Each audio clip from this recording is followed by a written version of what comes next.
सुरक्षा बलों को मिली बड़ी कामयाबी। मुठभेड़ में 25 लाख की इनामी नक्सली रेणुका ढेर।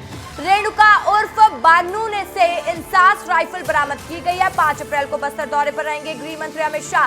देखिए, लगातार नक्सलवाद पर प्रहार जारी है, लाल आतंक पर प्रहार जारी। एक और बड़ी सफलता, जवानों को फिर हाथ लगी है। 25 लाख की इनामी नक्सली रेणुका ढेर कर दी गई है। रेणुका उर्फ बानो से इंसास राइफल भी बरामद की गई है। 5 अप्रैल को बस्तर दौरे पर रहने वाले हैं गृह मंत्री अमित शाह और उससे पहले ये सफल ऑपरेशन। बड़ी जानकारी, इस साल कुल 144 नक्सली अब तक ढेर किए जा चुके हैं। अगर जनवरी की बात करें तो 50 नक्सलियों को जवानों ने ढेर कर दिया, फरवरी में 40 नक्सलियों को ढेर कर दिया, मार्च में 54 नक्सली ढेर किए गए हैं और अब तक कुल 9 स्टेट या स्पेशल कमेटी मेंबर ढेर किए गए हैं। बड़ी जानकारी आपको दे रहे हैं, एक सीसी मेंबर ढेर किया गया है।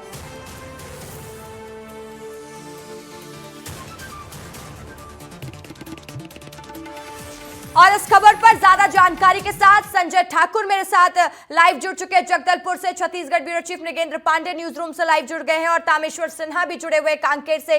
सबसे पहले रुक करते हैं संजय आपका। संजय, क्या अपडेट है? देखिए, लगातार अब बड़ी सफलता मिलती हुई दिखाई दे रही है। एक बार फिर से बड़ी सफलता हाथ लगी है और रेणुका उर्फ बानू को जिस तरीके से जवानों ने ढेर किया है, तो ये कितनी बड़ी कामयाबी हो जाती है। 25 लाख का इनाम भी घोषित था इस नक्सली पर।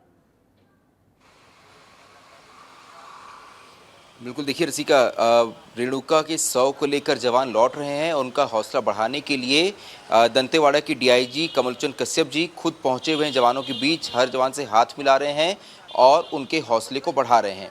देखिए, रेणुका का मारा जाना इसलिए बड़ी खबर है क्योंकि वो दंडकारण्य स्पेशल जोनल कमेटी की मेंबर थी। हर स्टेट में, चाहे उड़ीसा की बात की जाए, तेलंगाना, महाराष्ट्र की बात की जाए, वहाँ नक्सलियों ने स्टेट कमेटी बनाई है। लेकिन छत्तीसगढ़ के लिए, खासतौर पर बस्तर के लिए, उन्होंने एक स्पेशल जोनल कमेटी बनाई थी जिसका रैंक स्टेट कमेटी के बराबर ही था, जिसमें बस्तर के साथ ही महाराष्ट्र, तेलंगाना, उड़ीसा के कुछ हिस्से आते हैं, जिसे नक्सली दंडकारण्य कहते हैं, जिसका जिक्र रामायण में भी मिलता है। तो इस इलाके में नक्सली सबसे अधिक मजबूत थे देश में और रेणुका उसी दंडकारण्य स्पेशल जोनल कमेटी की मेंबर थी। यानी कि नक्सली कैडर में तीसरे पायदान पे थी रेणुका। बस्तर में जितने भी बड़े नक्सली हमले होते थे उनमें सीधे इन्वॉल्वमेंट थी उसकी। साथ ही रेणुका नक्सलियों की प्रेस टीम की प्रभारी थी। यानी नक्सलियों के जितने पर्चे जारी होते हैं उसकी ड्राफ्टिंग, वो कैसे जारी होंगे, उस पर क्या कंटेंट होगा, इसकी जिम्मेदारी रेणुका की थी।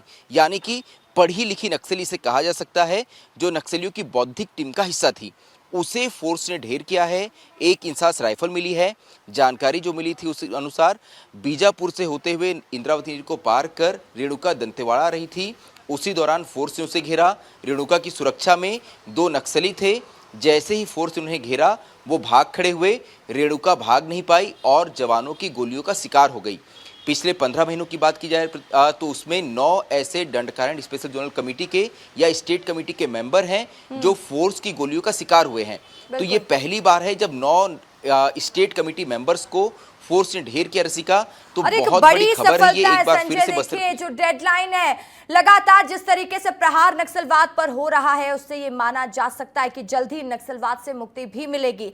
मृगेंद्र का रुख करते एक और सहयोगी नारायणपुर से भी हमारे साथ जुड़ गए, नावेद आपके पास आऊंगी। सबसे पहले चलिए हम अब इसके बाद जाते हैं न्यूज रूम का रुख करते हैं। मृगेंद्र जुड़े हुए। मृगेंद्र, हम लगातार इस पर बात कर रहे हैं और हर दिन खबर दिखाते हैं कि कैसे नक्सलवाद को जड़ से खत्म किया जा रहा है। 5 अप्रैल को देश के गृह मंत्री बस्तर आने वाले और उससे पहले इतनी बड़ी सफलता। मृगेंद्र, निसंदेह बहुत बड़ी सफलता है और केंद्रीय गृह मंत्री अमित शाह के दौरे से पहले जिस तरीके से नक्सलियों को मारा जा रहा है और बड़े पैमाने पर बड़े कैडर के नक्सल कैडर के बड़े नक्सली आत्मसमर्पण कर रहे हैं, वो बता रहा है कि सरकार जिस दिशा में काम कर रही है वो सफल हो रही है और उन्हें सफलता मिल रही है। अमित शाह के दौरे से पहले देखिए, हम थोड़ा पीछे जाएंगे, जब विधानसभा चुनाव चल रहा था यहीं कांकेर की सभा में अमित शाह ने कहा था कि आप हमारी सरकार बनाइए, हम नक्सलवाद को खत्म करेंगे। वो शुरुआत थी। उसके बाद उन्होंने अब उस स्थिति में ला दिया है, 1.25 साल सरकार बनने के बाद, की एक डेडलाइन तय कर दी है कि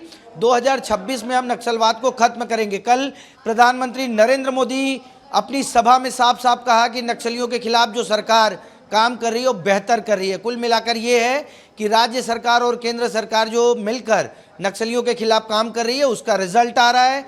लोगों में आत्मविश्वास बढ़ रहा है, आदिवासी अच्छा महसूस कर रहे हैं, उन्हें सड़क, बिजली, पानी के साथ मोबाइल टावर मिल रहा है। तो ये एक सुखद संकेत है जो बदलते बस्तर के लिए एक अच्छी बात है। जी बिल्कुल ठीक है, चलिए तामेश्वर का रुख करते हैं। तामेश्वर, क्या अपडेट है आपके पास? देखिए रसिका जी, कांकेर की अगर बात करें तो अब तक जो है 45 नक्सली जो है मुठभेड़ में मारे जा चुके हैं। वहीं 18 नक्सली जो है सरेंडर कर दिया है। कांकेर की बात करें तो जैसे रावघाट एरिया कमेटी है, कुएमारी एरिया कमेटी है, परतापुर जो एरिया कमेटी थी, ये अब पूरी तरीके से भंग हो गई है। नक्सली जो है इन क्षेत्रों को छोड़कर जो है एक तरह से माड़ में पनाह ले लिए। बड़े बड़े जो नक्सल लीडर थे वो जो है या तो सरेंडर कर दिए या फिर मारे गए हैं। अभी हाल ही में जो है प्रभाकर, जो 25 लाख रुपए का इनामी था, उसको जो है कांकेर पुलिस ने गिरफ्तार किया। यहाँ तक कि उसकी पत्नी को भी गिरफ्तार करने में सफलता हाथ लगी है। अभी देखा जा रहा है लगातार कांकेर में ऑपरेशन जारी है। माड़ क्षेत्र जो नारायणपुर और कांकेर के जो बॉर्डर माड़ क्षेत्र है, क्योंकि ये क्षेत्र जो है महाराष्ट्र से भी लगे हुए हैं, इन क्षेत्रों में लगातार ऑपरेशन जारी है। अभी हाल ही में जो है कांकेर पुलिस ने चार नक्सलियों को मुठभेड़ में मार गिराया था। तो लगातार जो है कांकेर में भी नक्सलियों के खिलाफ एंटी नक्सल ऑपरेशन जारी है। बिल्कुल, एंटी नक्सल ऑपरेशन जारी है। जवानों को लगातार सफलता भी हाथ लग रही है। नावेद भी जुड़े हुए। नावेद, देखिए, कॉर्डन सर्च एंड किल स्ट्रैटेजी, ये स्ट्रैटेजी कितनी कारगर दिखाई देती है, क्योंकि जवान इस स्ट्रैटेजी को अपना रहे हैं और सफलता भी हाथ लग रही है। नावेद, देखिए, मैं बताना चाहूंगा नारायणपुर जिला जो अबुझमाड़ की क्षेत्र है, जहाँ पे जवान ने ऑपरेशन के लिए जो टेक्निक जो अपना रहे हैं, जो काफी बेहतरीन टेक्निक अपना रहे हैं, और उस जगह पे जहाँ पे नक्सलवाद की जहाँ पे पैच इलाका हुआ करता था, जैसे अबुझमाड़ की उस क्षेत्र जहाँ नक्सली हमेशा घेराबंदी करके अपना इलाका को महसूस मानते थे, उस जगह पे पुलिस कैंप खोला जा रहा है। और उस जगह पे अब महाराष्ट्र कुछ ही दूरी में बचा है। जिस प्रकार से अमित शाह कहा था कि 31 मार्च 2026 की जो आज देखे जाए तो 365 दिन जो बचा है, वो 31 मार्च 2026 में नक्सलवाद खत्म की बात कर रहे थे। लेकिन जिस प्रकार से पुलिस के बीच में नक्सलवाद को प्रहार से चल रहा है, इसमें लग रहा है कि नक्सलवाद समाप्ति की ओर जा रहे हैं। जी ठीक है, बहुत शुक्रिया आपका सभी का तमाम जानकारी के लिए।